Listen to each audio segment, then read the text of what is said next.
Hi, good morning అందరికీ. అందరూ ఎలా ఉన్నారు? బాగున్నారా? నేను బాగున్నాను. Welcome to Harnika world 2015. ఈరోజు సాటర్డే మార్నింగ్ అన్నమాట. సాటర్డే చిన్న బాబుకి స్కూల్ ఉండదు, పెద్దోడికి ఒక్కడికే స్కూల్ ఉంటుంది. అందుకోసమని మా హస్బెండ్ కోసము లంచ్ బాక్స్, ఏ రోజు హాలిడే పిల్లలకి హాలిడే ఉన్న రోజు మా హస్బెండ్కి ఉండదు, మా హస్బెండ్కి ఉన్న రోజు పిల్లలకు ఉండదు. ఎట్టి పరిస్థితుల్లో ఒక్క రోజైనా రెస్ట్ తీసుకుందామంటే అసలు వీలే అవ్వట్లేదు అనుకోండి. ఇంకా అందుకే మా హస్బెండ్ కోసం కొంచెం కాకరకాయ కర్రీ చేస్తున్నాను. రైస్ పెట్టేశాను ఆయన మట్టికి, ఇంకా మేము మధ్యాహ్నానికి పెట్టుకుంటాము. ఇంకా ఆయనకి దోశ వేసేస్తున్నాను. కాకరకాయ కర్రీ అయిపోయింది ఈలోపు. ఇంకా మా వాడికి ఏమో జామ్ దోశ తింటా అన్నాడు. వాడికి జామ్ దోశ ఇచ్చేసి వాడు రెడీ అవుతున్నాడు అనమాట. స్నాక్కి ఈరోజు బిస్కెట్స్ పెట్టాను. ఇంకా మా కోసం దోశకేమో కోకోనట్ చట్నీ చేసుకున్నాను. ఇంకా వాళ్ళిద్దరు వెళ్ళిపోయారు, మా హస్బెండ్ ఆయన. ఇంకా మా చిన్నోడేమో వాళ్ళ చెల్లికి దోశ తినిపిస్తూ ఉన్నాడు. ఇద్దరిని ఫ్రెష్ చేశాను అనమాట. వాళ్ళిద్దరూ ఆమె సూపర్ అని చెప్తుంది. అదేమో సిస్టమ్ అంట వాడు ఆటలు. గ్యాస్ పైన కొన్ని నీళ్ళు చల్లి ఇంకా వదిలేశాను. వాళ్ళేమో స్టోరీ చెప్తూ ఏంటి ఆక్టోపస్కి ఎన్ని ఐస్ ఉంటాయి, ఎన్ని హార్ట్స్ ఉంటాయి అని వింతగా ఏదో ఒక కబుర్లు చెప్తూ నీట్గా తినిపిస్తాడు అనమాట పిల్లాడు. అసలు చాలా ఓపికగా తినిపిస్తాడు. అంత ఓపిక మా పెద్దోడికి ఉండదు. వాడికి తినడానికి కూడా చేత కాదు పాపము. అలా అంటే ఫస్ట్ పిల్లాడు కదా, కాస్త గారాబం ఎక్కువ అయిపోయి ఉంటుందిలే. అది మెల్లిగా తెలుసుకున్నాము. ఇంకా అన్నీ క్లీన్ చేసుకొని వాళ్ళకు దోసేసిచ్చి అంతా అయిపోయాక స్టవ్ క్లీన్ చేసుకుంటున్నాను. బ్యాంకుకి వెళ్ళాల్సింది ఉందన్నమాట.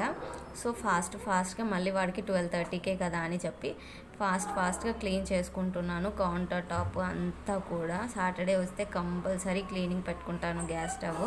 ఎందుకంటే ఇంకా ఆ రోజు నాన్ వెజ్ తినాం కదా, ఇంట్లో ఎవరం తినం. మిగతా రోజులు అనుకోండి కడిగినా యూజ్ ఏమి ఉండదు, ఎందుకంటే వాళ్ళు తింటారు కాబట్టి వాళ్ళకు వండాల్సి వస్తుందేమో అన్న ఒపీనియన్ ఉంటుంది కదా. ఇంక ఈరోజు అయితే ఎవరం తినం కాబట్టి కంప్లీట్గా నీట్గా క్లీన్ చేసుకుంటున్నాను అనమాట గ్యాస్ స్టవ్. తర్వాత యాక్చువల్లీ పవర్ పోయింది, లేకపోతే వాటర్ పెట్టేసి ఇప్పుడు క్లీన్ చేసుకుందాన్ని. సరే ఎటైతే అయిందని చెప్పి గ్యాస్ స్టవ్ క్లీన్ చేసుకుంటున్నాను. తర్వాత చూడండి ఎంత దగదగల మిలమిల మెరిచిపోతుందో. నా వల్ల అయినంత నేను క్లీన్ చేసుకున్నాను. తర్వాత చాలా రోజులు అయింది బయట కడిగి.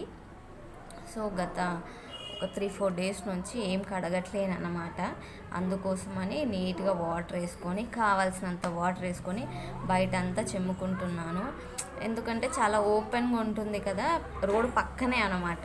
ఎంత డస్ట్ వస్తుందో, మళ్ళీ ఎక్కేవాళ్ళు దిగేవాళ్ళు మా పక్కింటి వాళ్ళు వెళ్ళాలన్నా మా ఇంటి ముందు నుంచే కాబట్టి చాలా డస్ట్ వస్తూ ఉంటుంది. ఎంత కడుగు ఎంత తుడుచు. ఇంకా అది అయిపోయింది. క్లీనింగ్ అయిపోయాక వాటర్ కొట్టేశాక ముగ్గు పెట్టుకుంటున్నాను అనమాట. సాటర్డే కదా, ఇంకా అన్నీ ఇవాళ మొత్తం టాప్ టు క్లీనింగ్, బెడ్షీట్స్ అవన్నీ కూడా మిషన్లో వేసేసాను అనమాట.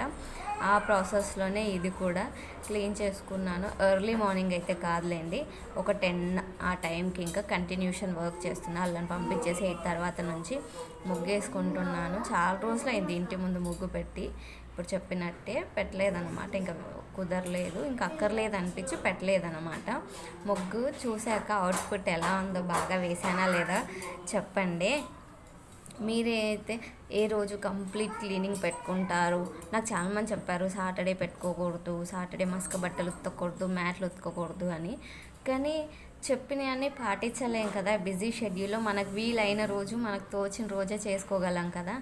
అందుకోసమని ఎంతో ప్రయత్నించాను, అవి కూడా పాటించి చూద్దామని చేశాను. కానీ షెడ్యూల్ కుదరలేదన్నమాట, నా వల్ల కాలేదు అట్లా. ఈ డేనే నాకు బాగా వీలుగా కన్వీనియంట్గా ఉంటుంది.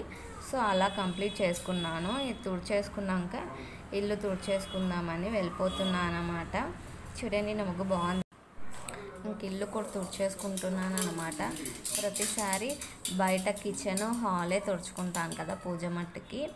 ఈరోజు మంచిగా నీట్గా డీప్ క్లీనింగ్, అంటే డీప్ క్లీనింగ్ నీట్గా తుడుచుకుంటాను. ఒక సాటిస్ఫాక్షన్ వస్తుంది అన్నమాట సాటర్డే. ఇంకా లేదు అంటే ఎప్పుడైనా వేరే రోజు కూడా తుడుస్తాను. ట్వైస్ ఏ డే, ఆల్టర్నేటివ్ డేస్లో లైజాల్ వేసి తుడుస్తాను అన్నమాట. వీడియో నచ్చితే లైక్ చేయండి, సబ్స్క్రైబ్ చేయండి.